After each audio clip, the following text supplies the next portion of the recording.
Bismillahirrahmanirrahim. Assalamualaikum warahmatullahi wabarakatuh. Alhamdulillahi rabbil alamin. Nahmaduka Allahumma ala ni'amin yu'dhinul hamdu bizdiyadiha. Wa nusalli wa nusallimu ala nabiyyika Muhammadin hadil ummati lirasyadiha. Wa ala alihi wa sahbihi maqamatit turus was sutur li'uyunil alfadhi maqama bayadiha wa sawadiha. Wa asyhadu an la ilaha illallah wahdahu la syarika lah wa asyhadu anna sayyidana Muhammadan abduhu wa rasuluhu la nabiyya ba'd. Allahumma salli wa sallim wa barik ala nabiyyina Muhammad wa ala alihi wa sahbihi ajma'in. Amma ba'du. Kaum muslimin, kaum muslimah, jamaah Masjid Jabal Rahmah rahimakumullah. Bersyukur kehadirat Allah Subhanahu wa taala atas segala nikmat yang telah dikaruniakannya kepada kita, kepada kedua orang tua kita dan kepada seluruh hamba yang kita sayangi dalam hidup ini.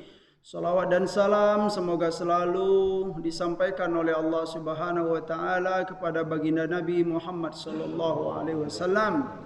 Di majlis yang mulia dan penuh berkah ini kita berdoa kepada Allah Subhanahu wa taala bagi saudara kita, tetangga kita, sahabat kita, seluruh famili kita yang sedang sakit, semoga diberikan kesembuhan oleh Allah Subhanahu wa taala. Yang sedang menghadapi masalah-masalah, semoga diberi jalan keluar oleh Allah Subhanahu wa taala. Dan semoga kita yang masih diberi kesehatan dan kesempatan ini bisa untuk memaksimalkan waktu-waktu yang masih tersisa ini. Amin Allahumma amin.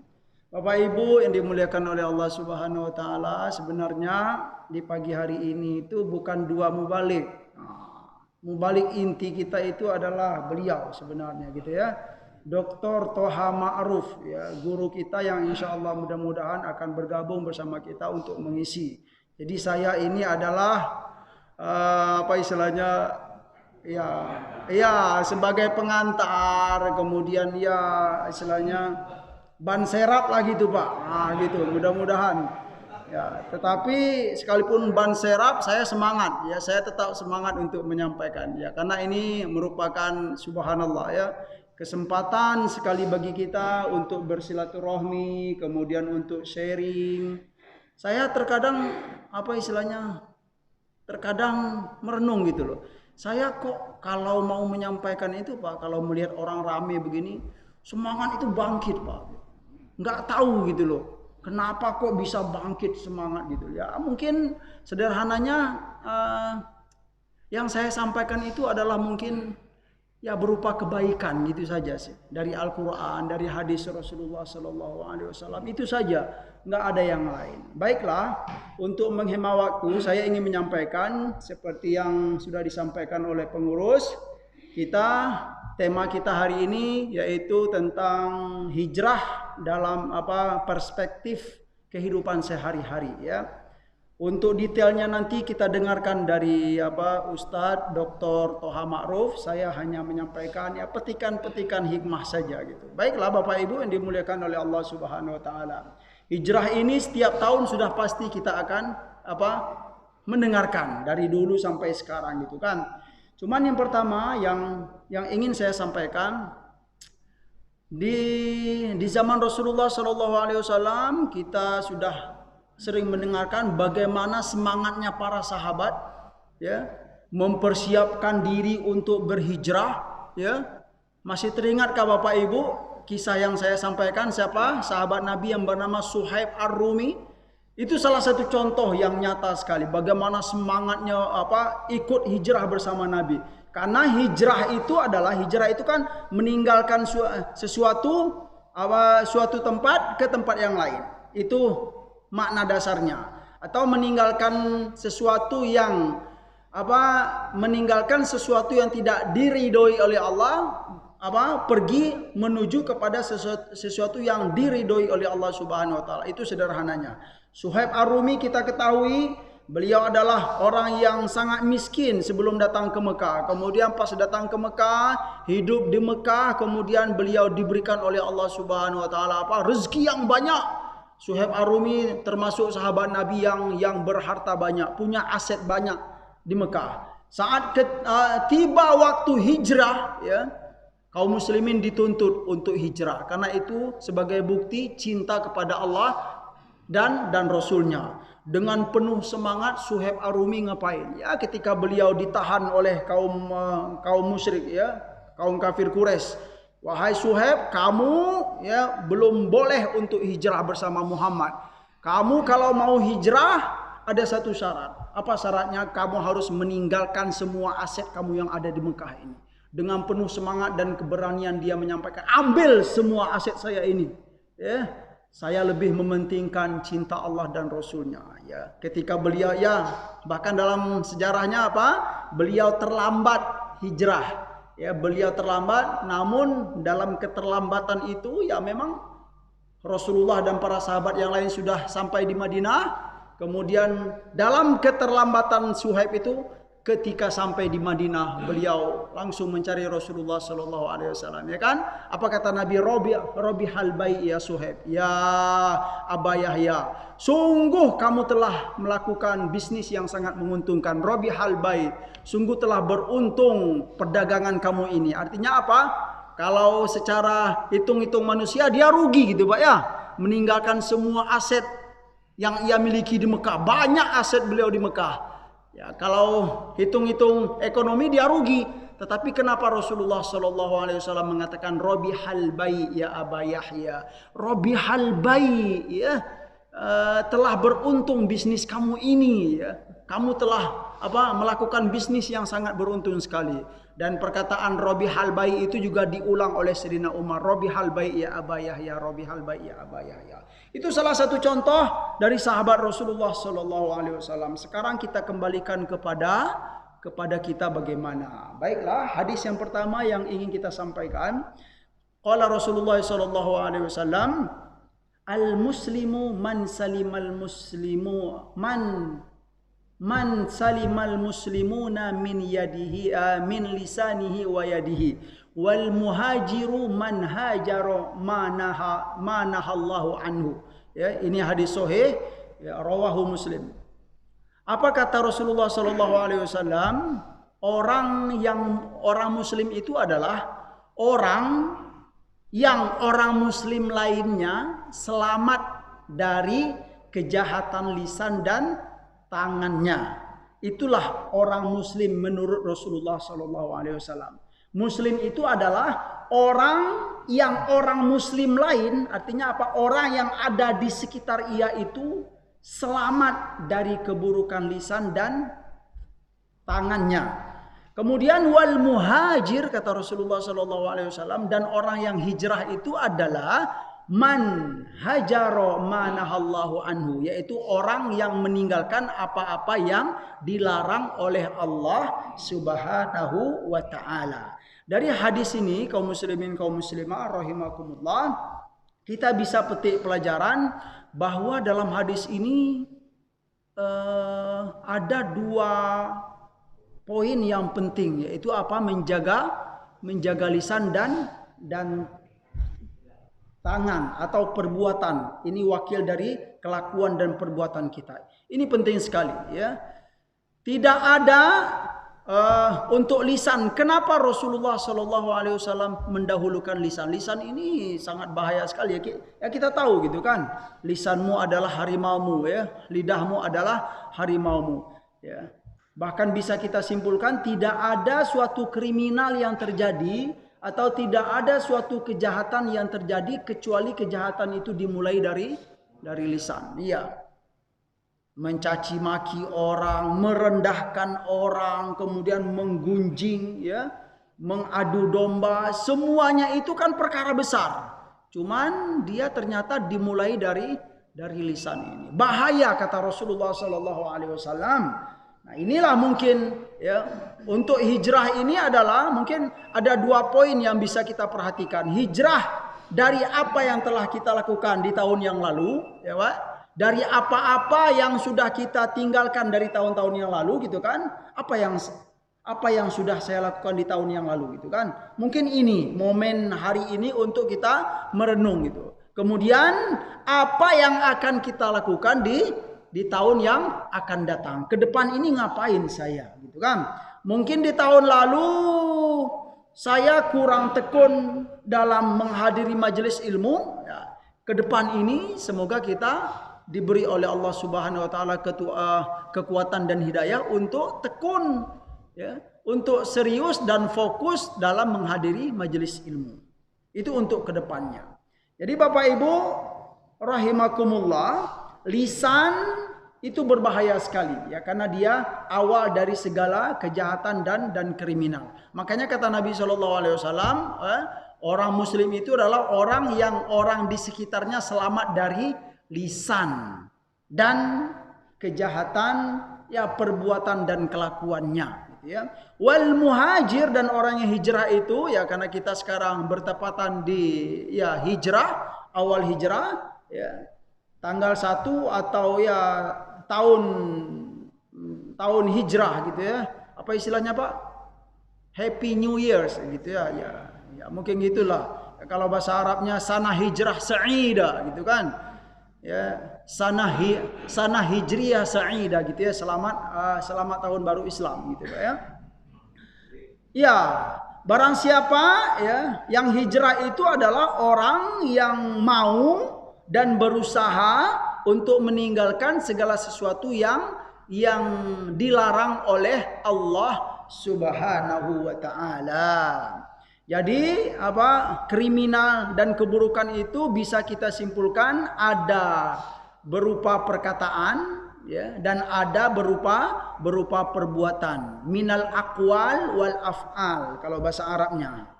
Al aqwal itu adalah segala yang bersumber dari lisan kita. Wal af'al segala yang bersumber dari perbuatan dan sikap kita. Apa-apa saja kriminal, ya, contohnya Pak, misalnya kan yang bersumber dari lisan, ya, menggunjing, ya, mencaci maki, ya. Nah, cuman dalam prakteknya Bapak Ibu kita harus perhatikan juga gitu. Kita harus tahu gitu loh. Mana ucapan yang mencaci maki, mana ucapan yang berupa nasihat, ya Pak, ya. Dia ada bedanya, jangan disamakan semua. Misalnya ada ustadz, ya, ceramah di masjid mengatakan orang-orang yang tidak mau sholat 5 waktu itu berdosa. Nah, ini kira-kira mencaci maki atau menyampaikan kebenaran, Pak? Ya harus dibedakan dong, jangan ini ustadz nggak benar ini gitu kan. Ngomong-ngomong dosa itu nggak baik, itu merendahkan orang. Tidak, kita harus jelas-jelas gitu, ya Pak, ya. Ya, jangan disamakan, ya. Jadi apa-apa yang bersumber dari kejahatan yang bersumber dari lisan, kemudian kejahatan yang bersumber dari perbuatan. Hadis yang kedua, ya, yang ingin saya sampaikan, keadaan yang sudah kita yang sudah kita perhatikan, ya, keadaan dalam lingkungan kita. Situasi politik misalnya, situasi ekonomi, ya, kemudian, ya, ketahanan negara kita. Semua kita mungkin sudah mengikuti, ya, keadaan dan perkembangan ini gitu kan. Kita diingatkan oleh Rasulullah SAW, ada sebuah hadis, ya, yang bagus untuk direnungi. Apa kata Rasulullah SAW? Badiru bil a'mali fitana. Ya, badiru bil a'mali fitana kakita'il lailil mudlim yusbihur rajulu fiha mu'minan wa yumsi kafira au yumsi mu'minan wa yusbihu kafira. Hadis ini sahih, ya. Apa kata Nabi SAW? Bersegeralah kalian. Nah, ini untuk hijrah ini, semangat menghadapi tahun baru ke depan ini, Pak. Badiru bil a'mali fitana. Kalian harus bersegera, bersemangat untuk beramal soleh. Tetapi setelah kalimat itu ada fitana. Fitana ini fitnah. Artinya apa? Bersegeralah kalian untuk beramal soleh sebelum fitnah itu datang. Nah, ini dia. Sebelum datang fitnah. Fitnah itu apa? Bisa bisa saya sampaikan, para ulama menyampaikan makna fitnah ini ada dua. Fitnah syubhat dan fitnah syahwat. Ya. Jadi kita dianjurkan, diperintahkan oleh Nabi SAW untuk bersegera untuk beramal soleh, memperbanyak amal soleh, membekali diri kita untuk menghadapi masa yang akan datang. Ya, tahun baru hijrah ini kita hadapi dengan apa? Dengan memperbanyak amal soleh, membekali diri kita dengan kebaikan dan kebaikan, dengan ilmu, yang mana dengan ilmu itu kita bisa mendekatkan diri kepada Allah Subhanahu wa taala. Kita semakin kenal Allah Subhanahu wa taala, yang mana dengan ilmu itu kita bisa dan mau untuk menyebarkan kebaikan-kebaikan di lingkungan kita. Itu guna ilmu. Ya. Bekali diri kalian, ya, persiapkan, segeralah kalian, bersemangatlah kalian untuk beramal soleh, kata Nabi, fitana, sebelum datang fitnah. Yang mana fitnah itu datang, kata Nabi SAW, kaqita'il lailil mudlim. Ya, ini makna bahwa fitnah itu sangat mengerikan, kata Nabi SAW. Atau dia datang secara tiba-tiba dan mendadak. Seperti apa kata Nabi SAW? Kaqita'il lailil mudlim. Ya, keadaan fitnah itu seperti bagian dari malam yang sangat gelap sekali. Nah, ini maknanya adalah fitnah itu sangat bahaya. Fitnah syubhat. Yang pertama fitnah syubhat. Ya, jadi fitnah itu ada dua, kaum muslimin, kaum muslimah rahimakumullah. Yang pertama fitnah syubhat. Fitnah syubhat itu contohnya apa? Ya, dalam kehidupan kita sekarang, zaman sekarang gitu kan, ada orang muslim, ya, dia nggak tahu halal haram. Itu fitnah, Pak. Ya, itu maksud fitnah. Dia muslim tetapi nggak tahu halal haram. Lah kenapa nggak tahu halal haram? Kenapa? Karena nggak belajar agama. Nah, itu keadaan yang berupa fitnah. Itu maksud fitnah. Atau ada orang yang berilmu. Nah, ini dia contoh-contoh fitnah itu, Pak, ya. Ada orang yang berilmu, tahu halal haram, tetapi di beberapa keadaan halal haram itu dibolak-balik. Nah, itu fitnah, keadaan fitnah. Mengerikan, kata Nabi SAW. Dari itu, sebelum fitnah ini datang, bekalilah diri kalian untuk apa? Dengan ilmu, dengan kebaikan-kebaikan, amal soleh. Kenapa?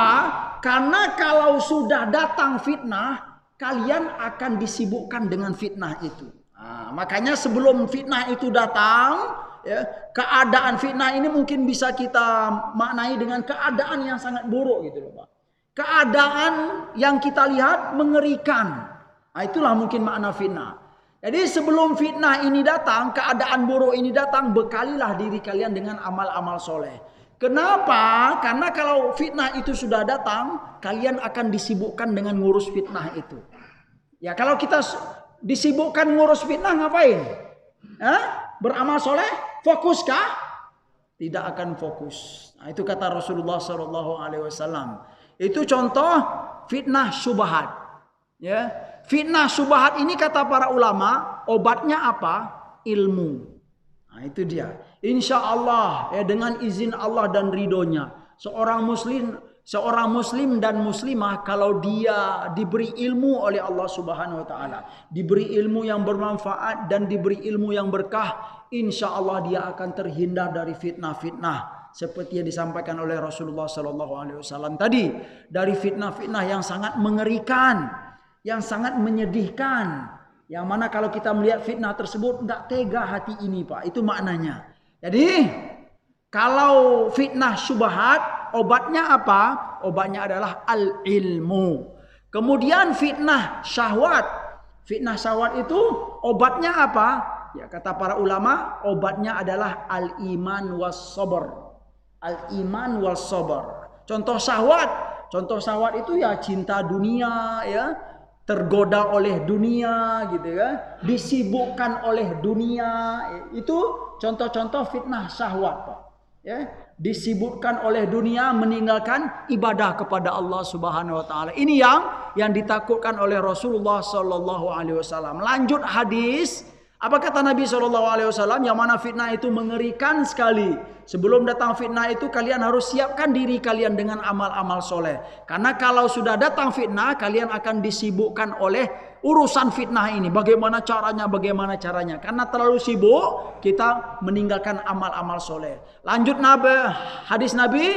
Yusbihur rajulu fiha mu'minan wa yumsi kafira. Ini salah satu gambaran fitnah yang nyata-nyata dalam hadis ini disampaikan oleh Rasulullah SAW. Yusbihur rajulu fiha mu'minan wa yumsi kafiran. Ada seorang hamba kata Nabi, di pagi harinya dia mukmin, di sorenya sudah kafir. La ilaha illallah. Begitu mudahnya.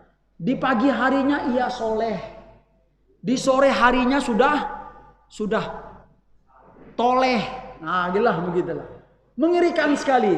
Lanjut Nabi, au yusbihu au yumsi mu'minan wa yusbihu kafira. Ini keadaan yang sangat mengerikan.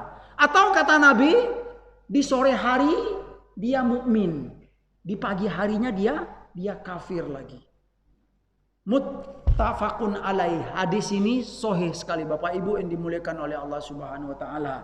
Coba kalau kita bayangkan keadaan begitu terjadi kepada kita. Nauzubillah Bapak Ibu yang dimuliakan oleh Allah Subhanahu wa taala. Ya, sangat mengerikan sekali. Pagi beriman, sore kafir.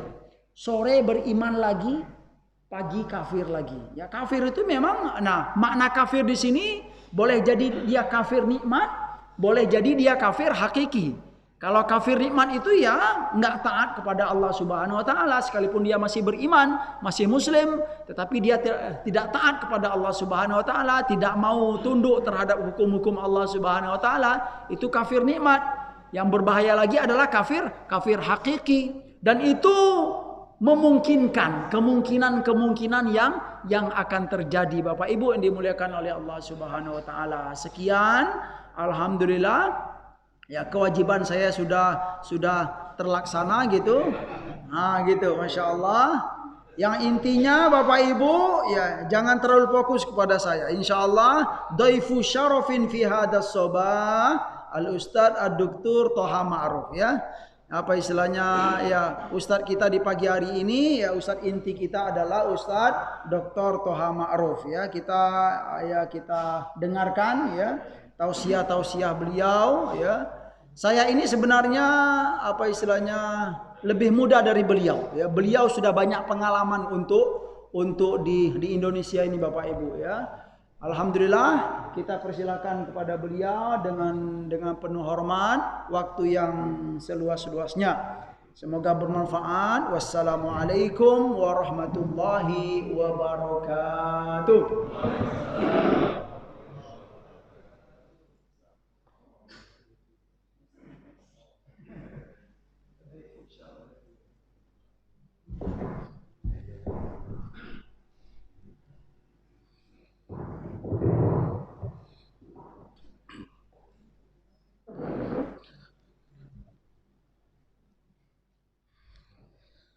Assalamualaikum warahmatullahi wabarakatuh.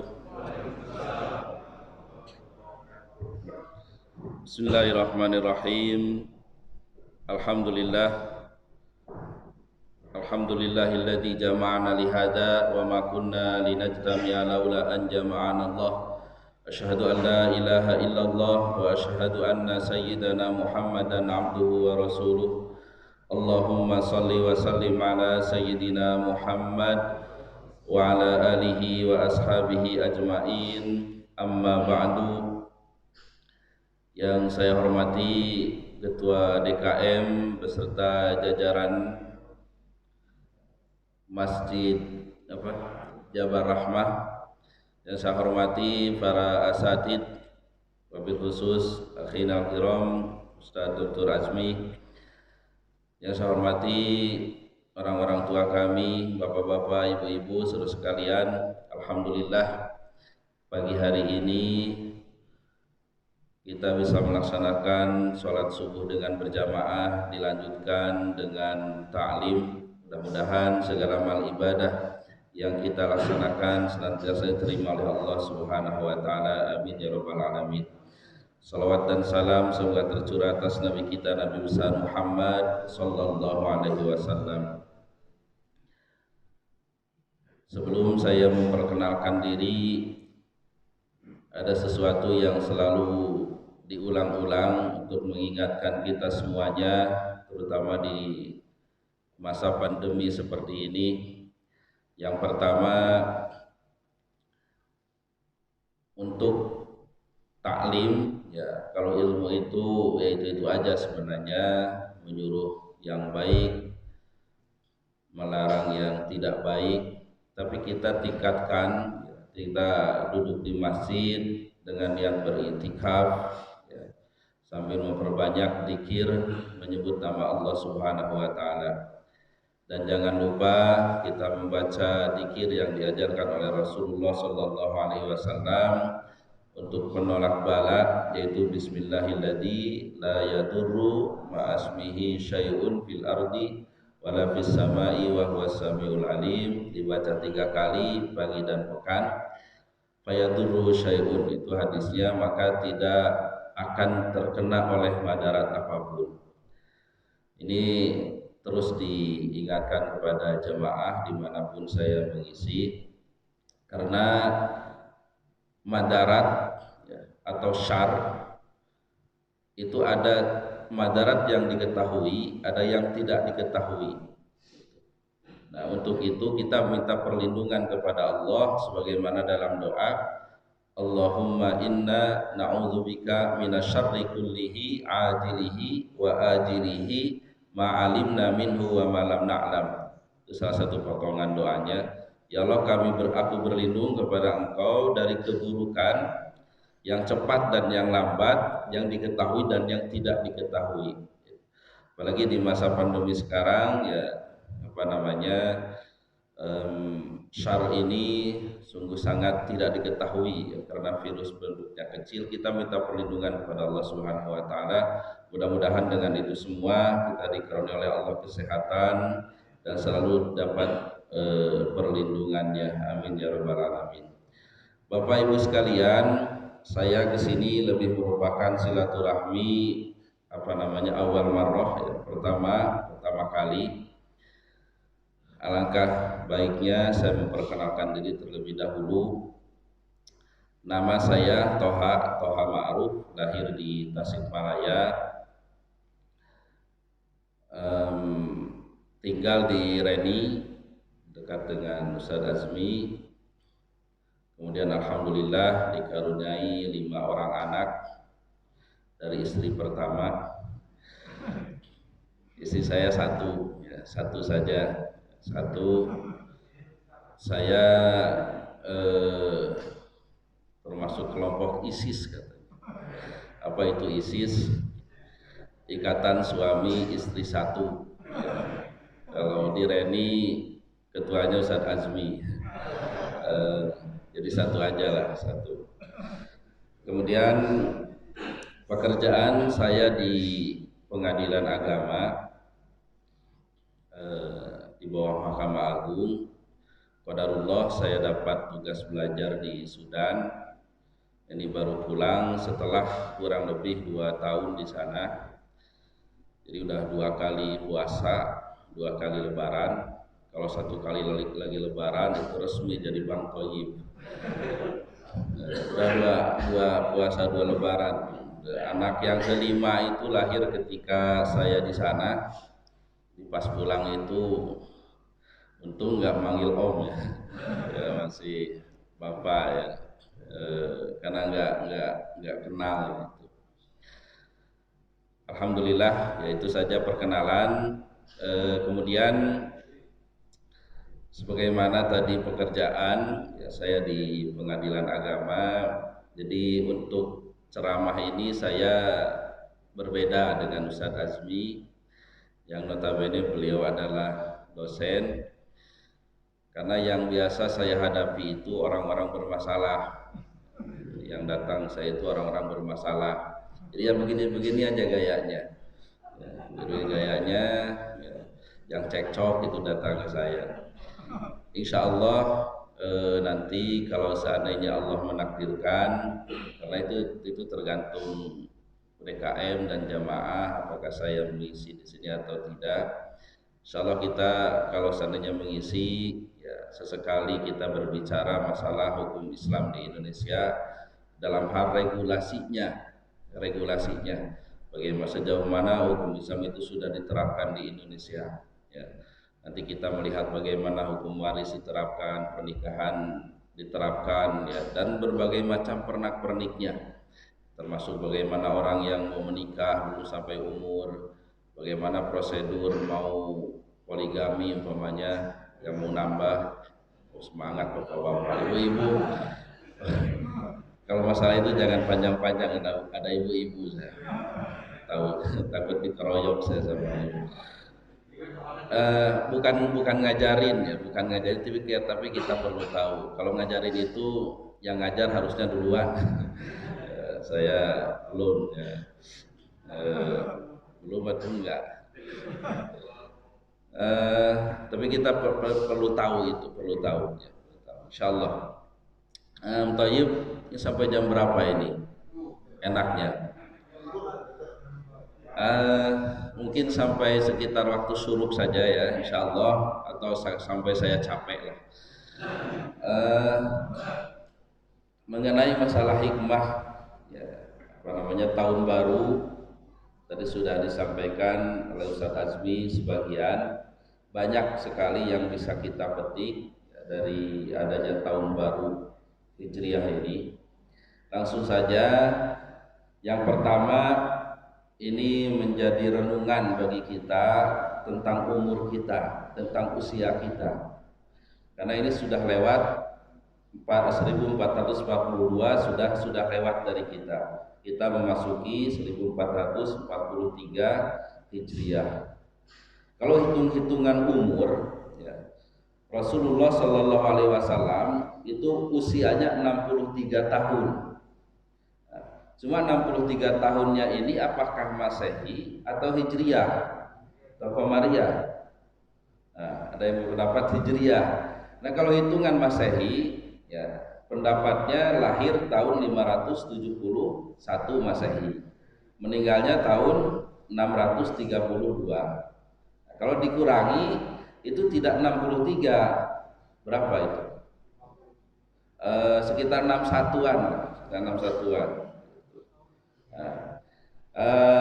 itu menurut satu perhitungan. Jadi 63-nya itu hitungan Qamariyah, karena sebelum ditetapkan tahun 1 Hijriah itu di zaman Umar bin Khattab, itu hitungan bulan-bulan Qamariyah itu sudah ada. Muharram Safar itu sudah ada ya. Sejak sebelum zaman Nabi pun sudah ada di kalangan Arab.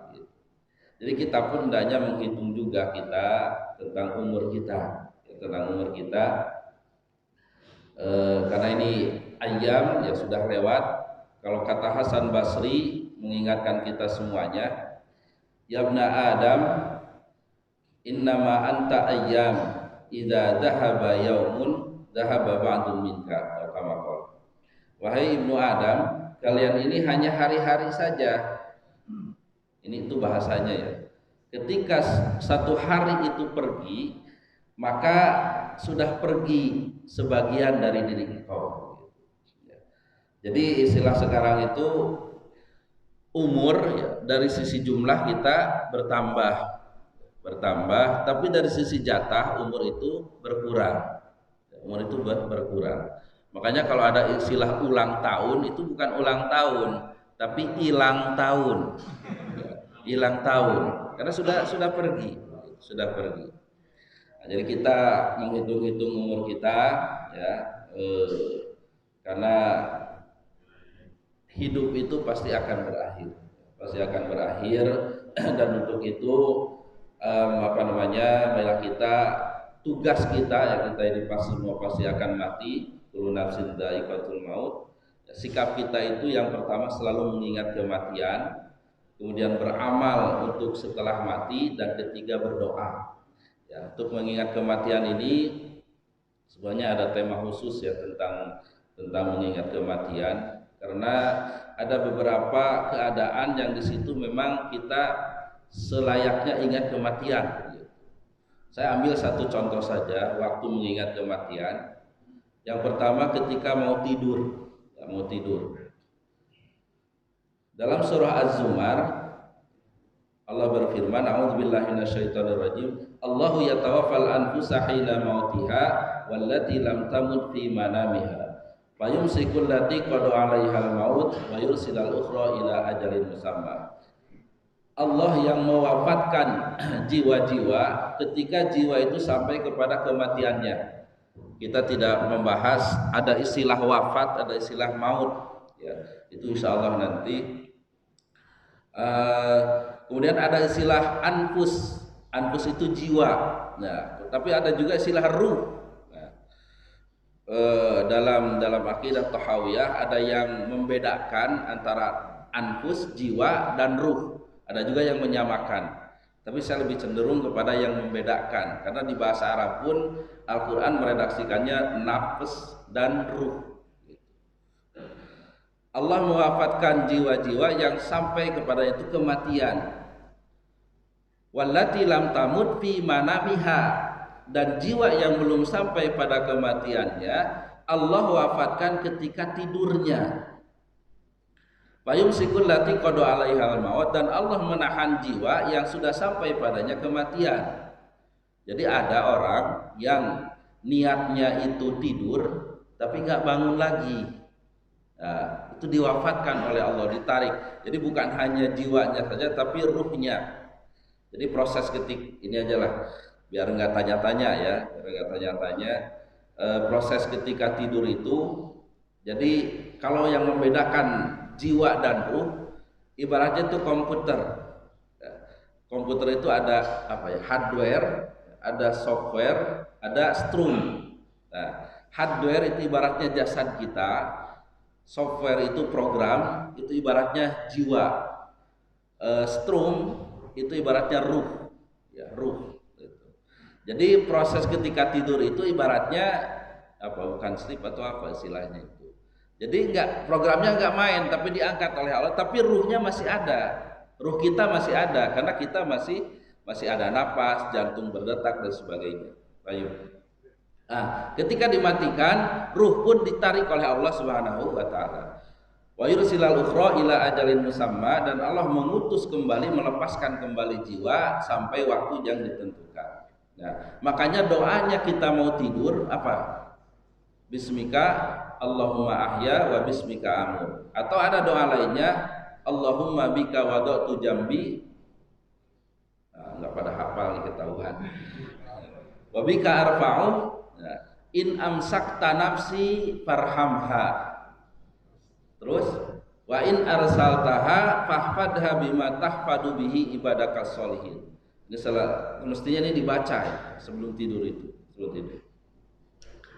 Ya Allah, Allahumma bika wada'tu jambi, ya Allah, dengan menyebut namamu aku letakkan, jadi samping jambi itu, janbun itu samping kananku, wa bika arfa'u, dan dengan menyebut namamu aku mengangkatnya. In amsakta nafsi, seandainya engkau menahan jiwaku, farhamha, maka sayangilah. Wa in arsaltaha, dan jika engkau melepaskannya kembali, fahfadha bima tahfadu bihi ibadakas sholihin, maka peliharalah sebagaimana engkau memelihara hamba-hambamu yang sholih. Nah, ini kaitannya dengan ayat tadi surah Az-Zumar itu. Siapa tahu Allah enggak melepaskan jiwa kita lagi, kita sudah berserah diri kepada Allah. Jadi mau tidur itu kita ingat kematian gitu. Ingatnya itu kematian. Siapa tahu Allah tidak melepaskan jiwa kita kembali.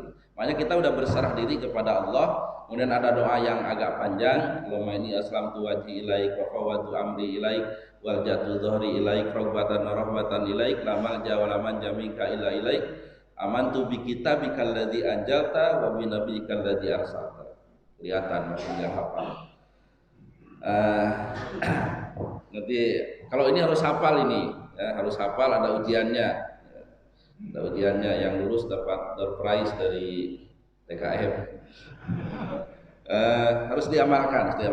Kita ini selalu ingat kematian. Sehingga ketika mau tidur itu dianjurkan kita kalau ada wasiat dan sebagainya itu ditulis ya. Ditulis, kalau punya hutang ditulis, kalau punya simpanan ya. Ada simpanan, ada simpenan. Ini ada ibu-ibu nih. Apa bedanya? Ini cerita aja. Jadi apa bedanya simpanan dan simpenan? Apa? Kalau simpanan itu di bawah bantal, kalau simpenan di atas bantal. Ibu-ibu jangan sampai ketipu sama bapak-bapaknya ini, karena ada di WA itu yang ketipu tuh ibu-ibu tuh. Bu, katanya gaji saya ini kan, gaji bapak kan udah 15 juta nih. Jadi untuk ibu 10, untuk simpenan bapak 5 juta. Kata ibunya, ya nggak apa-apa Pak, katanya. Berarti kan ngizinin kan? Jadi bahasa simpenan. Pas uangnya habis, ya, ibunya, Pak, mana itu simpenan bapak itu? Yang datang bukan duit, malah orang dan anaknya. Itu hati-hati Bu ya. Jadi bahasa bapak-bapaknya ini harus teliti sekarang ini ya, antara simpanan dan simpenan. Ya, ini yang diwasiatkan. Ya. Atau ada juga ini cerita lucu, bukan lucu lah. Wasiat itu kepada anaknya ya sebelum tidur itu. Nah, ini wasiat bapak ya. Itu tolong rumah yang dekat masjid itu jangan kau jual. Emang kenapa Pak? Kamu ini itu kan punya orang gitu. Enggak lucu lah. Ini sendiri aja bahasanya. Itu ketika mau tidur itu kita ingat kematian. Begitu juga nanti hal lainnya ketika mau sholat juga ingat kematian, karena kita dianjurkan idakum tapi sholatika fasholli sholata muati. Kalau mau sholat itu hendaklah seperti sholat yang terakhir kali. Dalam hadis lain, udhkuril mauta fi sholatika fa inna rajula idza dzakara al mauta fi sholatihi la hariyun ayyusina sholatahu. Ingatlah kematian dalam sholatmu, karena orang yang ingat kematian dalam sholatnya dia akan memperbaiki sholatnya. Jadi masalah kematian aja udah panjang. Yang pertama ingat kematian, yang kedua beramal, yang ketiga berdoa. Ya, berdoa untuk kematian itu doa itu dua. Yang pertama doa tetap kita minta panjang umur, ya Allahumma tawil amarna wa dan seterusnya. Tapi doa kita karena kita yakin akan mati, doa juga persiapan untuk kematian. Di antaranya doa selamat. Allahumma inna nas'aluka salamatan fid din wa afiatan fil jasad wa ziyadatan fil ilmi wa barakatan fil rizqi wa taubatan qablal maut wa rahmatan indal maut dan seterusnya. Jadi seakan-akan ketika menyebutkan itu, ya Allah kami yakin kami ini akan mati gitu. Tapi taubatan qablal maut, sempatkan kami taubat sebelum Kau mengambil nyawa kami. Nah, ini mengenai masalah yang pertama. Jadi dengan adanya tahun baru ya, dengan jumlah umur kita yang bertambah, tapi jatah kita itu berkurang. Yang kedua, hikmah dari peringatan tahun baru ini adalah adanya muhasabah. Muhasabah itu menghitung-hitung artinya. Kalau menurut Nasih Ulwan, muhasabah itu adalah hendaklah setiap hari ada waktu tertentu, ada sebuah waktu mengakhiri hari itu untuk merenung, melihat apa yang sudah dikerjakan mulai pagi hari sampai mau tidur, mulai bangun sampai mau tidur kembali, apa yang sudah dikerjakan. Ketika yang dikerjakannya itu perbuatan baik, maka hendaklah segera memuji Allah Subhanahu wa taala dengan membaca alhamdulillah. Karena kita bisa beramal baik itu semata-mata hidayah dari Allah Subhanahu wa taala. Kita kembalikan kepada Allah. Itu hidayah dari Allah Subhanahu wa taala. Dan ketika yang dikerjakannya itu perbuatan tidak baik, maka segera minta ampun, beristighfar, taubat kepada Allah Subhanahu wa taala. Itulah muhasabah. Ya, menghitung-hitung. Jadi kita pun melihat mulai tahun lalu sampai sekarang ini apa yang sudah dikerjakan. Kalau di kantor ya atau di perusahaan, biasa akhir tahun itu apa istilah, ada rekapitulasi atau laporan akhir tahun dan sebagainya, itu melihat yang sudah dikerjakan dari awal tahun sampai akhir tahun. Kemudian membuat program baru, ya program baru di tahun berikutnya. Nah inilah yang ketiga hikmah dari tahun baru Hijriah ini, merupakan momentum kita terus meningkatkan amal ibadah kita, ya. Karena dalam hadis disebutkan, man kana yaumuhu khairan min amsihi fahuwa rabih, wa man kana yaumuhu sawaan fahuwa khasir, wa man kana yaumuhu syarran min amsi fahuwa mal'un, atau kama qala sallallahu alaihi wasallam. Barang siapa yang hari ini lebih baik daripada hari sebelumnya, maka itulah orang yang beruntung. Dan orang yang sama saja hari ini dengan yang setahun sebelumnya, itulah orang yang rugi. Dan apabila hari ini lebih tidak baik, ya lebih buruk daripada sebelumnya, maka itulah orang yang terlaknat. Orang yang terlaknat. Nah, untuk meraih supaya kita ini robih, beruntung, maka hendaklah kita meningkatkan amal ibadah kita. Tadi disebutkan hijrah itu ya meninggalkan menjauhi yang dilarang oleh Allah Subhanahu wa taala. Lebih luas lagi, di samping meninggalkan yang dilarang oleh Allah, kita meningkatkan. Kalau yang tadinya tidak baik menjadi baik, yang tadinya baik itu lebih baik lagi. Ya.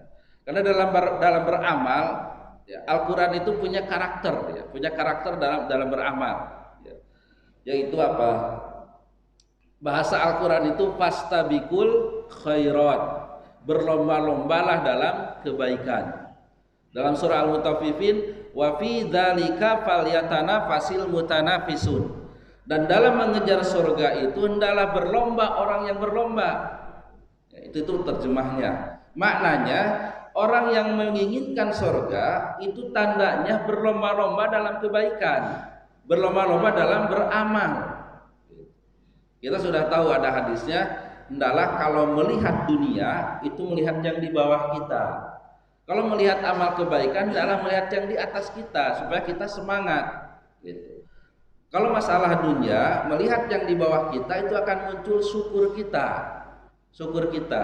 Alhamdulillah kita punya mobil. Yang lain hanya punya motor, yang punya motor alhamdulillah, yang lain hanya punya sepeda. Jangan melihat yang di atas, nggak ada syukurnya. Gitu. Yang punya Innova, ya jangan Innova dulu. Yang paling ini apa? Yang punya merek mobil itu Xenia namanya. Lihat yang punya Innova, lihat yang punya Pajero. Yang nggak ada syukur-syukurnya. Tapi kalau dalam beramal lihat yang lebih atas kita. Ya, kok orang bisa sehari satu juz selesai, kok orang bisa setiap hari sholat berjamaah dan sebagainya. Nah, jangan sampai lihat yang di bawah. Ya, ada sebuah cerita, ini dongeng aja. Sebuah daerah ada yang orang itu sholatnya itu hanya maghrib sama subuh saja. Ketika ditegur, kenapa kamu sholatnya maghrib dan subuh saja? Untung masih sholat maghrib dan subuh. Itu si anu sholatnya Jumat doang.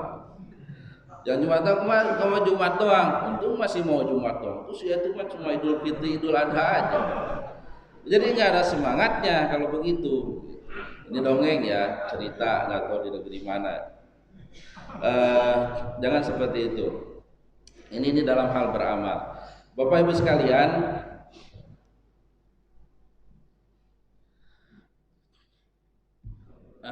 lewat 6 ya.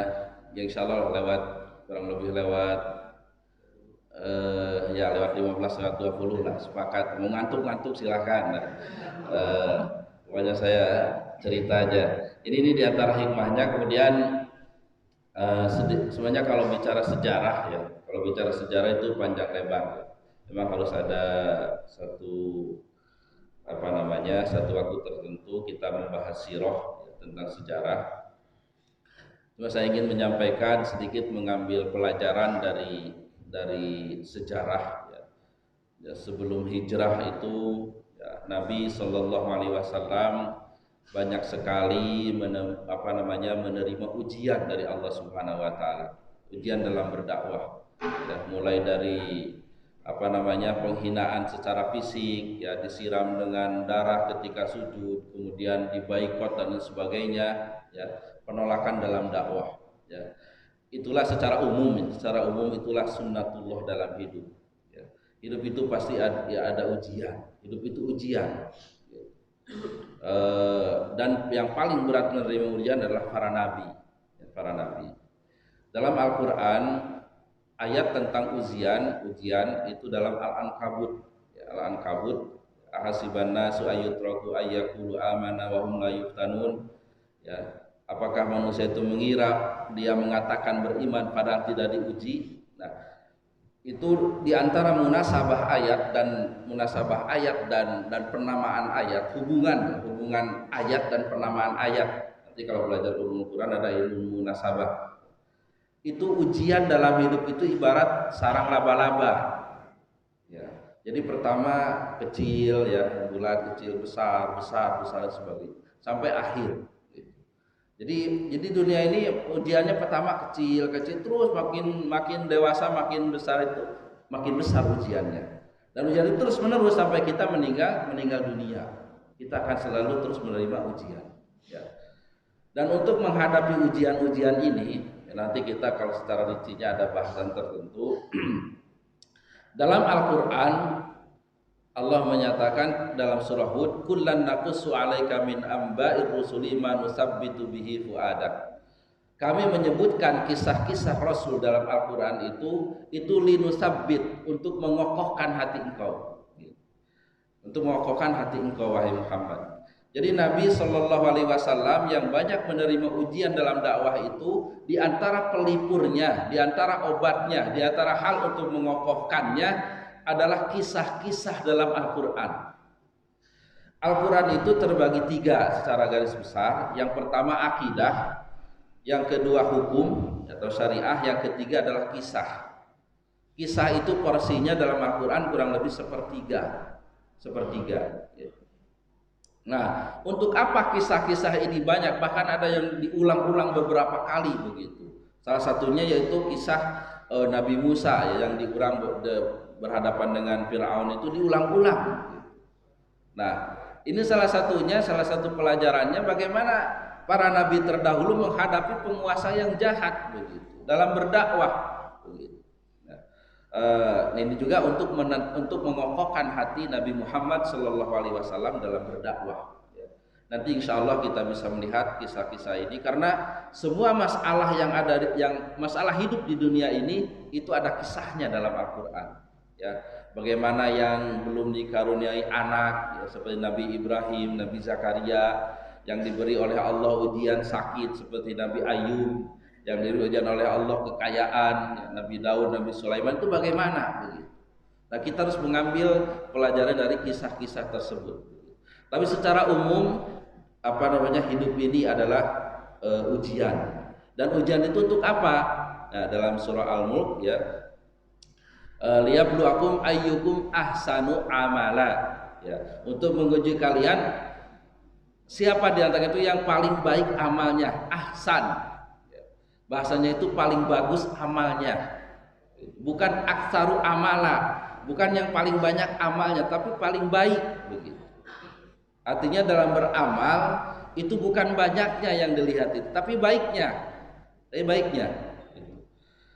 Tadi disampaikan, ya, untuk beramal itu salah satunya dengan ilmu, ya, dengan ilmu, ikhlas, ya, kemudian yang mencontoh Nabi Shallallahu Alaihi Wasallam. Ya. Jadi ngambil salah satu contoh, ya, sholat itu ada yang menyebutkan bukan kuantitasnya, tapi kualitasnya yang dilihat itu sholat itu.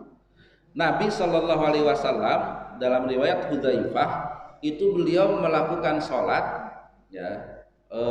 Bacaan pertamanya Al-Baqarah, kemudian dalam satu riwayat itu An-Nisa dulu, baru Ali Imran, ya. Jadi hampir tiga surat.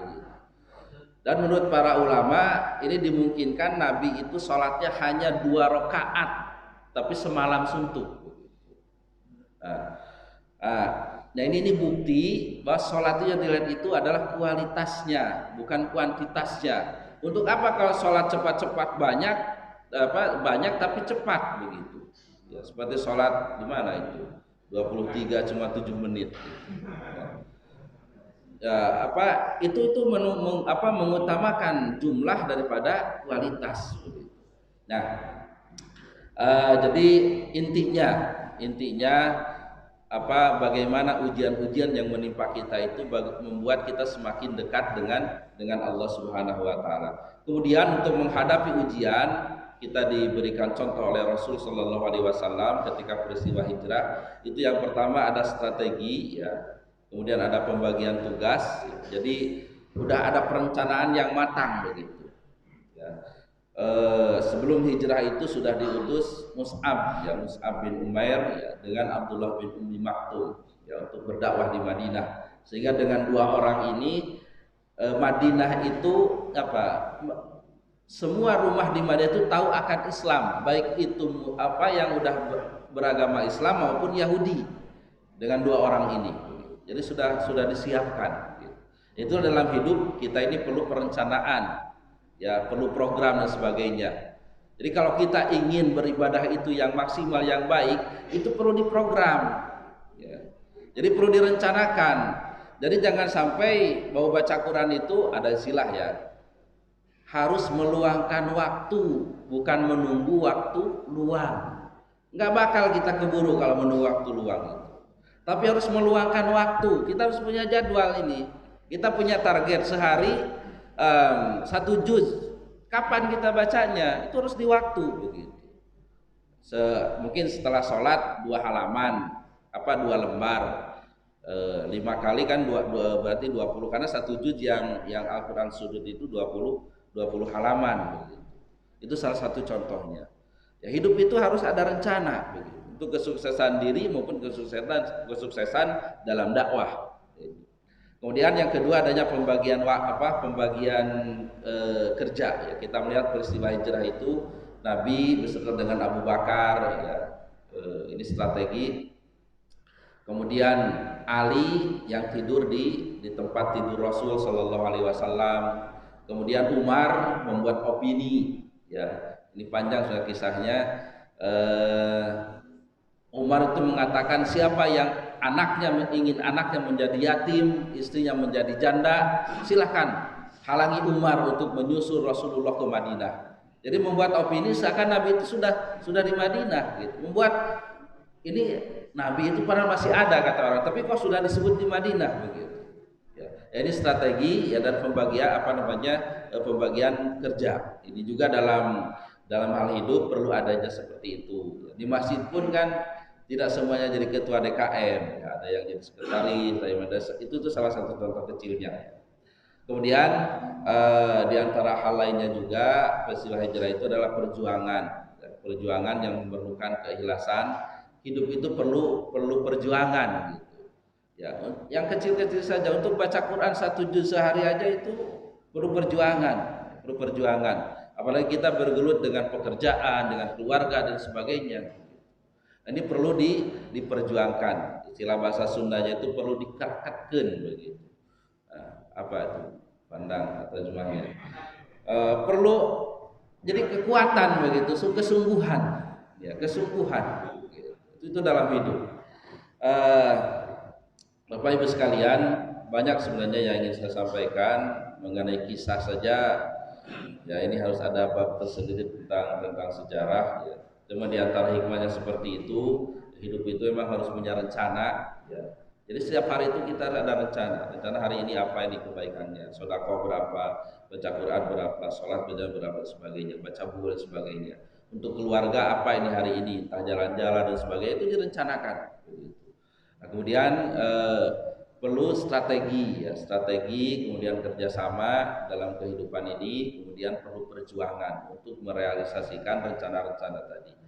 Bapak Ibu sekalian, waktu sudah jam 6 lewat 17, saya juga sudah capek.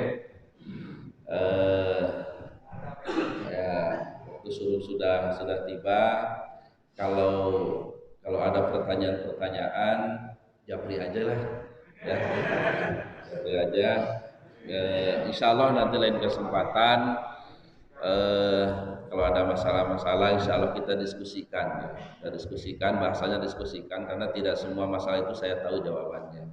Siapa tahu yang mungkin yang hadir ini lebih tahu jawabannya. Baik, itu saja yang saya sampaikan. Gimana nih? Saya tergantung DKM saya.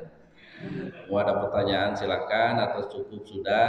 Ya, cukup aja ya. Berarti bapak-bapak kasihan sama saya sudah capek.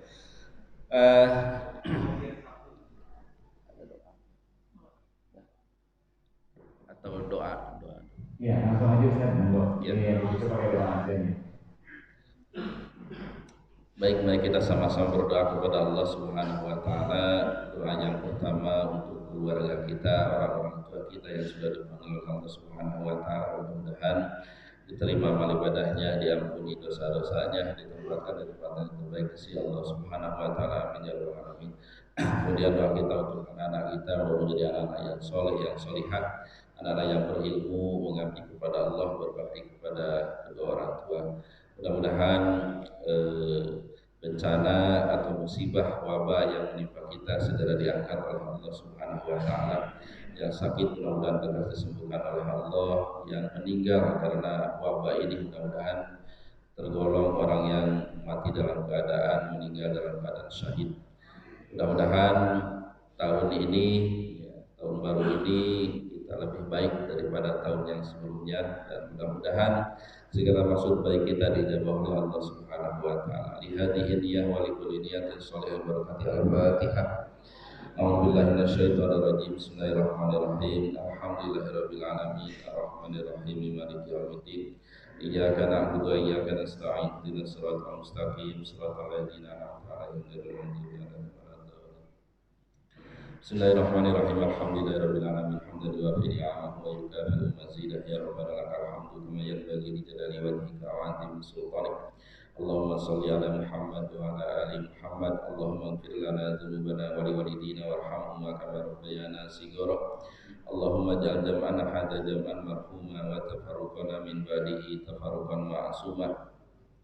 Allahumma irfa'anna al-bala wal waba wal fahsya wal munkar ma dhahara minha wa ma batan. Rabbana la tada' lana fi maqamina hadza dhanban illa ghafartahu wa la hamman illa farajtahu wa la daynan illa qadaitahu wa la maridan illa syafaitahu wa la aiban illa satartahu wa la hajatan min hawaijid dunya wal akhirati illa qadaitaha ya arhamar rahimin. Rabbana hab lana min azwajina wa dhurriyyatina qurrata a'yun waj'alna lil muttaqina imama. Rabbana atina fid dunya hasanah wa fil akhirati hasanah wa qina adzabannar. Wa sallallahu ala sayyidina Muhammadin wa ala alihi wa sahbihi wa sallam. Subhana rabbika rabbil izzati amma yasifun wa salamun ala mursalin walhamdulillahi rabbil alamin. Subhanakallahumma bihamdika asyhadu an la ilaha illa anta astaghfiruka wa atubu ilaika. Alhamdulillahi rabbil alamin. Assalamualaikum warahmatullahi wabarakatuh.